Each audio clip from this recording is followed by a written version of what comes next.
Definisi larutan penyangga atau larutan buffer. Larutan penyangga atau buffer. Larutan penyangga adalah larutan yang pH-nya relatif tetap atau tidak berubah pada penambahan sedikit asam atau sedikit basa. Jadi kalau kita lihat larutan penyangga itu sering disebutkan dengan istilah larutan buffer.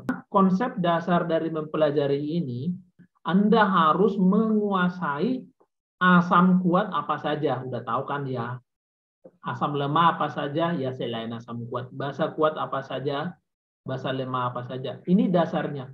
Dasar ini sudah kita pelajari saat belajar hidrolisis garam. Jadi apa yang kalian pelajari di hidrolisis garam dasarnya ini jangan ditinggalin.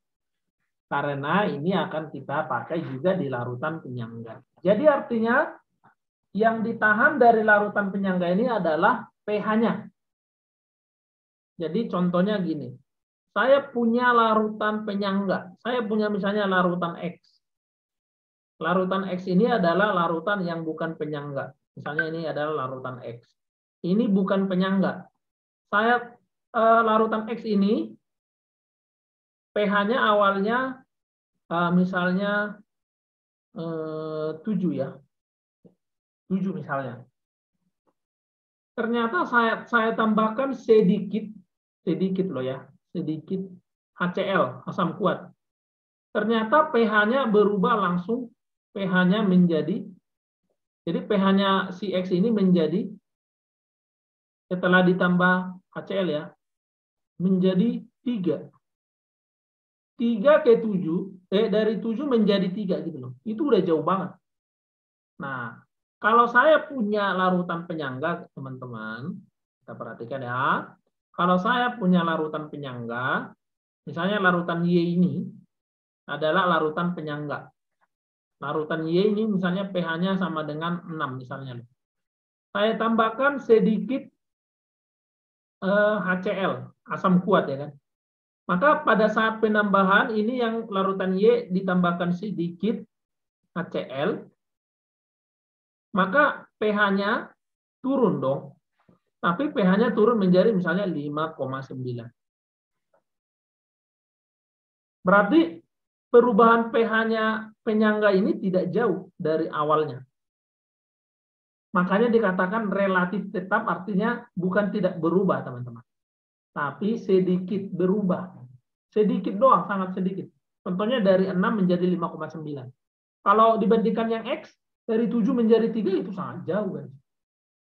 Jadi perbedaan pH-nya itu sangat sedikit, sehingga dikatakanlah perubahan pH-nya itu relatif tetap. Karena dia perubahan pH-nya sedikit, maka dianggaplah dia bisa menahan nilai pH-nya tidak menurun kalau ditambah asam, dan tidak terlalu naik kalau ditambah basa. Itulah bedanya larutan penyangga dan larutan biasa. Jenis-jenis larutan penyangga. Oke, jadi sekarang larutan penyangga ada 2 jenis. Ada namanya larutan penyangga asam dan larutan penyangga basa. Kita langsung aja bahas larutan penyangga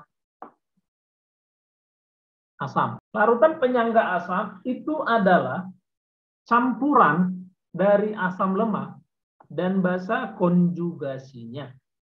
Saya ulangi, larutan penyangga asam adalah campuran dari asam lemah dan basa konjugasinya. Contoh, CH3COOH adalah asam lemah. Maka basa konjugasinya adalah CH3COO-. Cara ngingatnya sederhana, guys. Asam lemahnya apa? Basa konjugasinya adalah ion negatif dari asam lemah tersebut. Itu basa konjugasi namanya. Jadi kalau saya punya asam lemah, asam fosfat, ini kan asam lemah. Maka basa konjugasinya apa? Ion negatif dari sini. Ion negatifnya gitu kan. Apa ion negatifnya itu? Ya PO4 3- dong. Nah, inilah yang dikatakan basa konjugasi. Jadi campuran asam lemah sama basa konjugasinya. Kalau saya punya asam lemah HCN, maka pasangannya apa basa konjugasinya, guys? CN-. Good. Ini namanya basa konjugasi. Basa konjugasi ini nanti terdapat di dalam garam. Nah, jadi sekarang saya kasih tahu nih. Basa konjugasi ini, basa konjugasi ini, basa konjugasi ini terdapat semuanya itu di dalam garam. Nah, karena ini adalah basa konjugasi dari asam lemah, jadi larutan penyangga asam ini sering dikatakan campuran dari asam lemah dan garamnya. Kenapa dikatakan garamnya? Ya karena ada ionnya itu di dalam garam. Nah, dan garamnya ini tidak sembarang garam. Garamnya ini harus dipasangkan dengan yang kuat. Contoh, ini tadi kan H3PO4. Itu berarti ini asam lemah. Dan garamnya. Berarti garamnya itu harus mengandung basa konjugasinya sendiri. Basa konjugasinya kan PO4-3-. Dan basa konjugasinya itu harus berikatan dengan ion positif, ya kan? Yang berasal dari basa kuat. Contohnya K3PO4. Apakah ini buffer? Apakah ini bisa dikatakan penyangga asam? Maka kita katakan bisa. Bagaimana kalau saya ubah H3PO4? Kenapa ini kita bisa katakan garamnya? Karena ionnya di sini adalah K+ sama PO4-3-. PO4-3- adalah konjugatnya ada, benar. Terus ini berasal dari basa kuat. Jadi ion pasangan konjugatnya harus berasal dari basa kuat. Bagaimana kalau tidak basa kuat? Misalnya gini. Apakah ini asam lemah plus garamnya? Apakah ini adalah buffer ya? Atau buffer asam? Ini bisa kita katakan penyangga asam. Ini bukan penyangga asam. Ini bukan buffer, guys. Bukan penyangga. Kenapa? Oke. PO4-3- oke lah. Ini tergolong basa konjugat dari asam lemah. Tapi Fe3+ itu berasal dari basa lemah. Karena Fe3+ berasal dari basa lemah, maka ini tidak bisa menjadi pasangan larutan penyangga. Jadi harus dari basa kuat. Ion positif. Ion positif basa kuat Anda udah ingat dong pada saat belajar hidrolisis garam apa saja. Li+, Na+, K+, Rb+, Ca2+, Sr2+, Ba2+. Nah, hanya ini doang yang bisa digaram dari penyangga asam untuk ion positif. Selain ini, nggak bisa. Contohnya Fe3+ kan bukan dari basa kuat, jadi nggak bisa. Nah, itulah dia larutan penyangga asam. Ya. Jadi ingat, asam lemah pasangannya adalah basa konjugasi yang dari garam. Jadi basa konjugasinya itu di garamnya, gitu ya. Kita lanjut ke slide berikutnya. Cara membuat larutan penyangga asam. Oke, jadi penyangga asam itu bisa dibuat dengan dua cara. Cara pertama, mencampurkan langsung asam lemah dan basa konjugasinya atau larutan garam. Maksudnya di sini basa konjugasinya itu ada dalam larutan garam, seperti yang sudah saya kasih tadi ya. Oke, berarti ini cara langsung ya. Cara kedua, mereaksikan asam lemah berlebihan dengan basa kuat. Jadi nanti kalau kita buat MRS, asam lemahnya ini sisa, teman-teman. Misalnya ini X milimol, ini A, ini sisa X min A. Ini sisa. Tapi yang basa kuatnya ini A, ini habis. Jadi reaksi asam basa, asam lemahnya berlebihan atau sisa, dan asam basa kuatnya habis, itu adalah larutan yang akan menjadi suatu penyangga asam. Ya. Karena kalau kita buat kayak gini, nanti kan ini garamnya awalnya nggak ada. Sekarang setelah reaksi garamnya A. Berarti kan nanti akan terjadi campuran dari Ha plus La. Ha ini asam lemah plus garamnya. Jadi ujung-ujungnya dapat lagi campuran asam lemah dan garamnya. Dan ini adalah basa konjugat dari garam ini. Itu yang kita perlukan. Jadi artinya cara kedua ini adalah cara untuk mendapatkan cara pertama kan sebenarnya. Jadi ujung-ujungnya asam lemah plus garamnya kan. Nah, kan garamnya akan terbentuk di sini gitu teman-teman. Jadi walaupun ada dua cara, tapi sebenarnya itu ujung-ujungnya pasti ke cara satu nanti hasilnya ya. Nah, kalau kalian sudah memahami penyangga asam, maka penyangga basa dibalikkan aja, guys. Ya. Penyangga basa dibalikkan aja definisinya. Tadi penyangga asam itu adalah asam lemah dan basa konjugasinya. Nanti kalau dia penyangga basa, ini basa lemah dan asam konjugasi. Kalau basa lemah itu pasangannya asam konjugasi. Asam konjugasi adalah ion positif pada garam. Contoh, kalau dia basa lemahnya NH3, maka ion positifnya di garam pasti NH4+. Ini asam konjugasinya dari NH3 gitu. Nah, kalau saya punya misalnya basa lemah, sebutkan contoh basa lemah, misalnya CuOH 2 kali. Ini kan basa lemah, guys. Maka asam konjugatnya Cu2+ kan. Tapi Cu2+ ini harus dalam bentuk garam, harus dalam bentuk garam. Supaya ini garam, maka pasangannya harus ion negatif.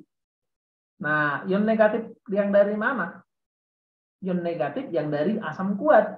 Apa saja ion negatif asam kuat? Ion negatif asam kuat apa saja? Contohnya SO4 2 negatif, gitu kan? SO4 2 negatif, NO3 min, ClO4 min, Cl min, Br min, 6 aja nih, I min, udah. Mereka contohnya ini CuOH 2 kali, ini basa lemah, saya campurkan dengan CuSO4, bisa nggak? Bisa, karena SO4 2 min itu dari asam kuat, berarti ini garamnya. Ini adalah penyangga basa. Boleh nggak CuOH 2 kali dicampurkan dengan CuCO3? Bisa nggak? Nggak bisa, guys. CO3 2 min itu berasal dari asam lemah. Nggak bisa ini. Ini bukan penyangga. Nggak bisa. Jadi tidak asal dibuat. Tinggal dibalik aja. Ya. Itulah larutan penyangga basa. Oke. Kita lanjut lagi ke rumus penyangga asam. Nah, ini udah tadi. Ini udah. Nah, ini. Ya. Itu pada sistem kesetimbangan terdapat yang namanya kesetimbangan, teman-teman ya. Kesetimbangan Ha menjadi H+ tambah amin. Berarti NaA menjadi Na+ tambah amin. Ka menjadi H+ tambah amin. Ini kan kesetimbangan, masih ingat kan reaksi kesetimbangan? Ini reaksinya dibuat menjadi Ka, konsentrasi produk pangkat koefisien dibagi konsentrasi reaktan pangkat koefisien. Nah, ini sekarang ditukar posisinya. H+ sama dengan ini kali ini per ini ya kan. Nah, Ha merupakan asam lemah. Jadi ini asam lemah, teman-teman.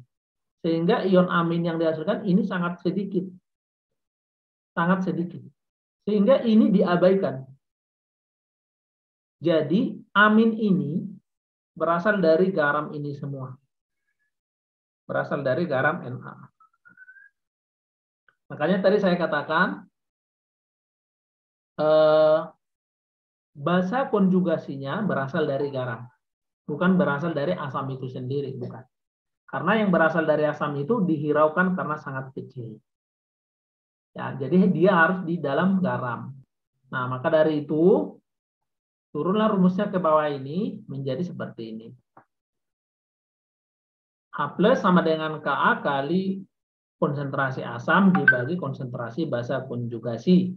Sistem merupakan campuran dalam satu wadah. Maka volumenya selalu sama. Maka inilah rumus mencari H plus untuk penyangga asam. H plus sama dengan Ka kali mol asam dibagi mol basa konjugasi. Mol basa konjugasinya itu adalah mol ion negatif pada garam. Nah, gitu ya. Ini mol asam lemah. Ini bisa kita buat milimol dan ini milimol. Kalau udah dapat H plusnya, maka tinggal di minlog H plus. Nah, ini prinsip kerja larutan penyangga asam. Larutan penyangga asam mengandung Ha dan amin. Dan dalam larutan tersebut terdapat kesetimbangan ya. Terdapat kesetimbangan Ha setimbang menjadi H plus tambah amin. Penambahan asam atau H plus ya, asam kuat. Maka karena yang ditambahkan asam, di sini kan tadi ada kesetimbangan. Kesetimbangan ini sifatnya adalah asam lemah, ini adalah sifatnya basa konjugat. Jadi ini asam, ini basa. Kalau ditambahkan asam, maka asamnya ini akan bereaksi dengan basanya dong. Nah, ini kan tadi basanya, ini asam yang masuk. Sehingga membentuk Ha. Nah, Ha itu di reaksi kesetimbangan di sebelah kiri. Maka dikatakan kesetimbangan bergeser ke kiri karena Ha terbentuk lebih banyak di sini. Nah, bagaimana kalau ditambah basa? Maka dalam sistem penyangga itu basa kuat akan bereaksi dengan asam lemah. Sehingga reaksi dengan asam lemahnya, ini basa kuat, asam lemahnya ini ya, akan membentuk amin tambah H2O. Amin itu tadi letaknya di sebelah kanan. Berarti amin bertambah banyak, maka kesetimbangan bergeser ke kanan. Oke, jadi inilah prinsip kerja larutan penyangga, teman-teman ya. Lanjut. Prinsip kerja larutan penyangga basa juga kurang lebih sama ya.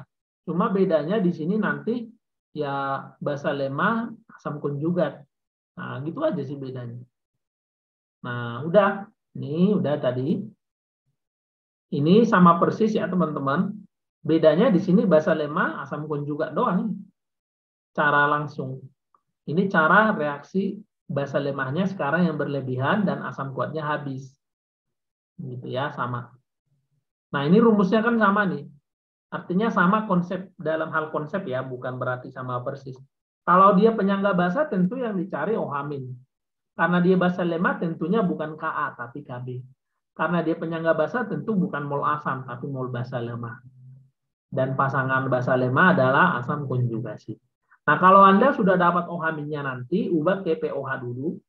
Setelah dapat POH, minlog OH-, maka ubah ke pH. pH sama dengan 14 dikurang POH. Ini POH bukan pH. Dapatlah nilai pH penyangga basanya. Nah, prinsip kerja larutan penyangga basa juga konsepnya sama seperti penyangga asamnya. Bedanya ini basa lemah dan asam konjugasi. Ya, asam bereaksi dengan basanya, basa bereaksi dengan asamnya, gitu aja sih. Larutan penyangga efektif. Nah, larutan penyangga efektif. Ya, oke, untuk larutan penyangga efektif, perbandingan konsentrasi asam lemah dengan basa konjugasinya atau konsentrasi basa lemah dengan asam konjugasinya mendekati 1. Ya. Sehingga H plus sama dengan Ka atau OH min sama dengan Kb. Maksudnya gini teman-teman. Ya, maksudnya adalah larutan penyangga itu efektif jika ininya mendekati 1. Ini. Mol basa lemah bagi mol basa konjugasi ini mendekati 1. Mendekati 1. Kalau penyangga basa. Kalau penyangga asam berarti mol asam lemah per mol basa konjugasinya mendekati 1. Nah, kalau misalnya larutan penyangga pertama itu penyangga basa. Dan penyangga basa ini misalnya mol basa per ininya 1,2. Larutan penyangga kedua 1,1. Jadi kalau kita ditanya, ini per ininya ya, dibagikan. Mana penyangga yang paling efektif? Maka kita akan jawab yang nomor 2 dibandingkan nomor 1. Karena yang mendekati angka 1 adalah ini kan. Nah, jadi itu artinya penyangga efektif. Kita lihat. Ya, tadi dikatakan di sini seperti itu. Perbandingan konsentrasi asam lemah dengan basa konjugatnya, atau naikkan kalau asam lemah dengan basa konjugat artinya ini adalah penyangga asam. Kalau basa lemah dengan asam konjugat ini adalah penyangga basa. Mau dia penyangga asam atau penyangga basa, yang paling efektif adalah perbandingan yang tadi itu 1 mendekati 1. 1,0 ya. Berarti yang paling efektif ya 1,0.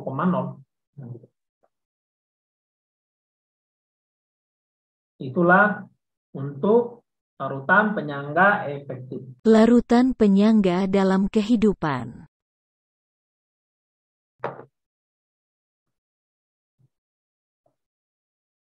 Sekarang larutan penyangga dalam kehidupan sehari-hari. pH darah kita itu 7,4 ya teman-teman ya.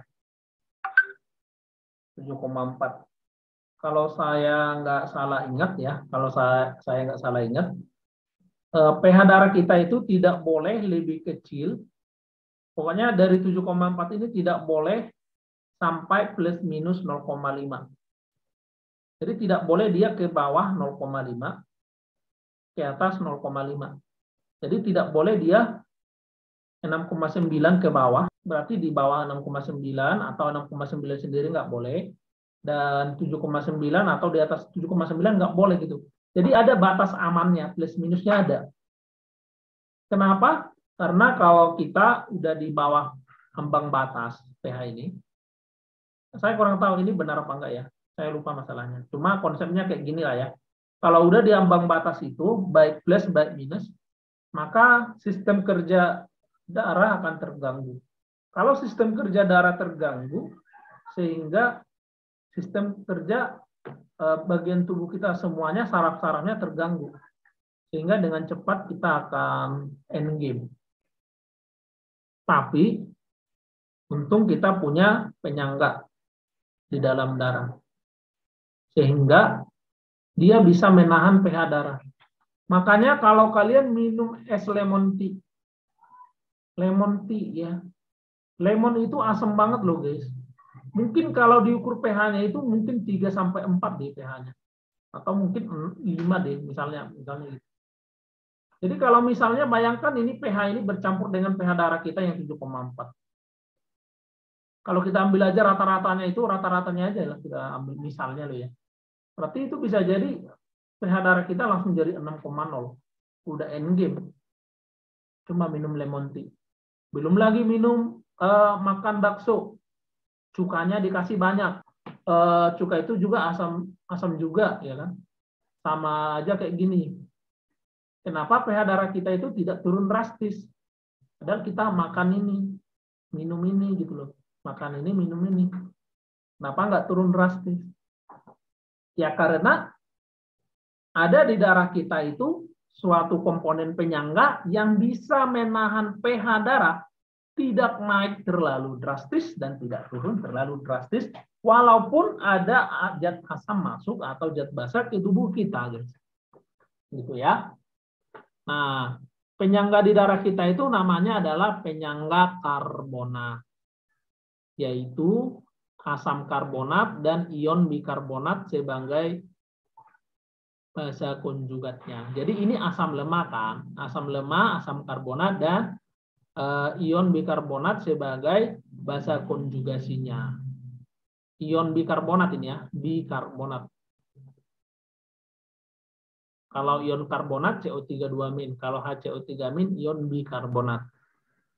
Inilah penyangga yang di tubuh kita, teman-teman, yang menjaga pH darah tidak turun drastis, tidak naik drastis. Bagaimana konsepnya? Bagaimana cara kerjanya? Kita perhatikan seperti ini caranya. Oke. Ini asam, kita minum lemon tea nih. Makan bakso nih yang ada cuka, ini masuk dong asam ke darah. Asam ke darah bereaksi dengan ini kan basa konjugatnya kan. Bereaksi dengan ini. Sehingga akan membentuk ini kan. Nah, kalau ini banyak di dalam tubuh kita, dalam darah, nggak apa-apa. Ini mah nggak apa-apa banyak dalam darah. Kenapa? Karena H2CO3 itu memiliki sifat yang gampang terurai, guys. Dia gampang terurai menjadi CO2 dan H2O. Nah, kalau CO2 itu kita buang melalui pernapasan, dibuang oleh paru-paru.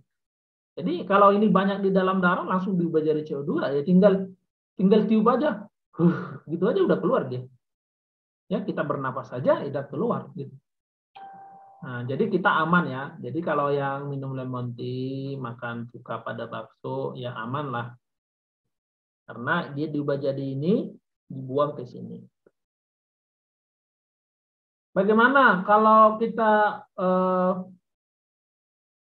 mengonsumsi terlalu banyak alkalin, air alkalin Pak, yang bersifat basa itu misalnya. Ya berarti OH- nambah. Adanya OH- akan bereaksi dengan H2CO3. Ya udah, OH- bereaksi dengan H2CO3, hasilnya ini.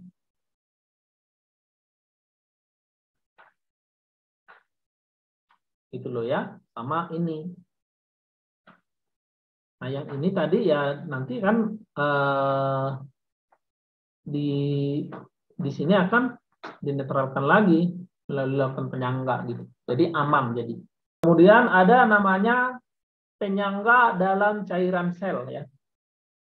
Di dalam cairan sel ada namanya penyangga yang lain, yaitu penyangga fosfat. Kan kalau yang di dalam darah tadi kan dia adalah penyangga karbonat. Ini penyangga fosfat ya. Fosfat. Ini bifosfat, ini difosfat. Ion difosfat, ion bifosfat. Oke. Ini cairan sel. Cairan sel itu adalah media untuk reaksi metabolisme dalam biologi ya kan. Tentunya reaksi metabolisme melibatkan enzim. Enzim bekerja dengan baik hanya pada pH tertentu. Contoh, enzim amilase dalam mulut kita yang memecah molekul amilum menjadi glukosa ya kan. Yang penting tahu kerjanya itu untuk memecah amilum. Amilum itu terdapat pada karbohidrat ya, misalnya nasi, jagung, kentang mungkin dan lain-lain ya. Itu dipecah jadi glukosa, dia bisa bekerja pada pH tertentu. Jadi kalau pH-nya sudah tidak tertentu tersebut, ya tidak akan bisa bekerja enzimnya gitu. Jadi pH cairan sel juga harus dijaga. Yang menjaga itu apa? Fosfat. Jadi ini penyangga ini memang ya dalam tubuh kita ada gitu loh teman-teman. Ya, penyangga itu dalam tubuh kita ada. Kesimpulannya adalah larutan penyangga dalam tubuh ada dua, yaitu 1. Penyangga ekstrasel, penyangga karbonat yang terdiri dari pasangan penyangga H2CO3 dan ion HCO3 negatif.